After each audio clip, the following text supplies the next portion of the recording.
Hi friends, welcome back to our channel. ఇవాళ వీడియోలో మనం పనగంటాకు అలాగే తోటకూర కానివ్వండి, ఇటువంటి ఆకుకూరలన్నీ కూడా ఎలా సింపుల్గా ఈజీగా ఎలా పెంచుకోవాలో చూద్దామండి, ఎటువంటి కేరింగ్ లేకుండా. అలాగే మీలో ఎవరైనా నా ఛానల్ కొత్తగా చూసిన వాళ్ళైతే ప్లీజ్ సబ్స్క్రైబ్ చేయండి, లైక్ అండ్ షేర్ చేయండి. అలాగే వీడియో మొత్తం కూడా స్కిప్ చేయకుండా చూడండి. అలాగే మనం ఇదిగోండి, నేనైతే మార్కెట్ నుంచి తెచ్చుకున్న ఈ పొనగంటాకైతే కనుపులుగా ఉంటుంది కదా, ఇవైతే చిన్న చిన్న ముక్కలు చేసి అలా ఈ వేర్లు ఉండే దగ్గర పెట్టేశానండి. ఎంత బాగా గ్రో అయిందో. ఇక్కడ వచ్చేసి నేను చిన్న చిన్న కుండీల్లో తోటకూర అయితే చల్లుకున్నానండి. చూడండి ఎంత హెల్తీగా ఉందో. ఈ కాలంలో, ఈ టైంలో, చలికాలంలో మనకి పెస్ట్ అనేది ఎక్కువగా పడుతుంది. ఆకు తినే పురుగులు అయితే ఎక్కువగా పడతాయి. ఇక్కడైతే నా తోటకూర మొక్కలు చూడండి, చిన్న చిన్నవి అయినా సరే ఏ మాత్రం కూడా ఎటువంటి చీడ అనేది లేదనమాట.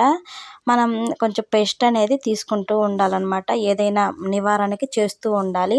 అలాగే ఇక్కడ చూడండి, తోటకూర చిన్న చిన్న కంటైనర్లో నేను ఎలా పెంచుకుంటున్నానో.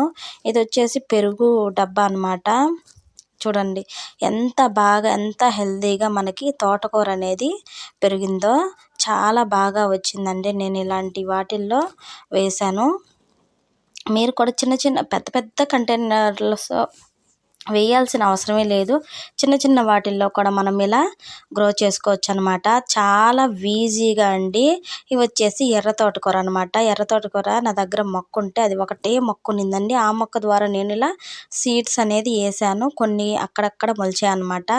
వీటిని మనం ఎక్కువ గ్రో చేసుకుంటే సీడ్స్ అనేది మనకి వస్తూ ఉంటాయి. అలాగే మనం ఎటువంటి కేరింగ్ అనేది తీసుకోవాల్సిన అవసరం లేదండి. కాకపోతే ఈ టైంలో మనం ఏదైనా పెస్ట్ ఆకు తినే పురుగు పడినప్పుడు మనం పులిసిన మజ్జిగ అనేది స్ప్రే చేసుకుంటూ ఉండాలి. ఇకపోతే మనం చామదుంప, దీనికైతే అసలు కేరింగే అవసరం లేదండి. మనం నాటితే సరిపోతుంది. నేనైతే ఇదిగోండి కూలర్ టబ్లో పెట్టాను. చూడండి ఎంత బాగా గ్రో అయిందో. అలాగే పనగంటాకు చాలా బాగా వచ్చిందండి. చూడండి ఎంత బాగా, నేను పెట్టిన చిన్న చిన్న వాటితోనే ఇంత బాగా వచ్చాయి. అలాగే ఎటువంటి కేరింగ్ అవసరం లేదు. మనం సింపుల్గా ఈజీగా చిన్న చిన్న కంటైనర్స్లో కూడా పెంచుకోవచ్చు అనమాట.